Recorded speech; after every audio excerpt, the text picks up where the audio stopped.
ஓம் நமச்சிவாய. அனைவருக்கும் வணக்கம். ஒருவருடைய ஜாதகத்தில் ஆயுளை கணக்கிடுவதற்கு பல வழிகள் உண்டு. ஒருவருடைய ஜாதகத்தில் ஆயுள் ஸ்தானம் எப்படி இருக்கிறது, அவர்களுடைய ஆயுள் என்ன அப்படின்னு பார்க்குறதுக்கு பல வழிகள் இருக்கிறது.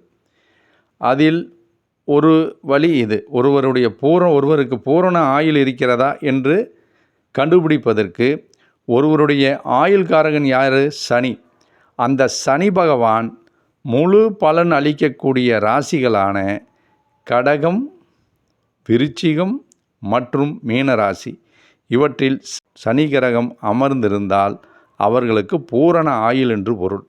அதாவது ஆயுள்காரகன் இருக்கார் இல்லையா சனி, அவர் முழு பலன் அளிக்கக்கூடிய ராசிகள் கடகம், விருச்சிகம், மீனம்.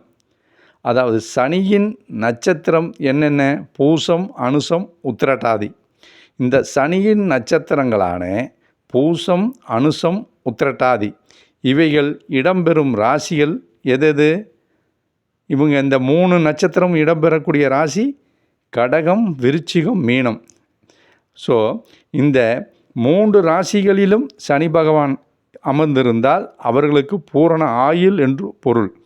இந்த 3 ராசிகளும், இந்த விருச்சிகம், மீனம், கடகம் இவை 3மே நீர் ராசிகள். இதெல்லாம் ஒரு ஜோதிடத்தினுடைய சூட்சுமங்கள். இவையெல்லாம் ஒரு பிரம்ம ரகசியம் என்று ஜோதிடத்தில் கூறுவது உண்டு. எனவே ஒருவருடைய ஜாதகத்தில் கடகம், விருச்சிகம், மீனம் இந்த ராசிகளில் அஷ்டமாதிபதியோ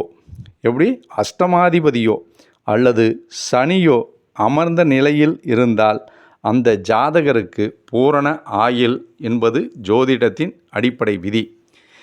எனவே இது ஆயுள் கணக்கிடுவதற்கு ஒரு வழி, அவ்வளோதான். ஆயுள் பூரண ஆயுள் இருக்குதான்னு பார்க்கறதுக்கு ஒரு வழி, அவ்வளோதான். இது ஒன்று மட்டுமே கணக்கீடு கிடையாது. இது ஜோதிடத்தின் ஒரு பகுதி.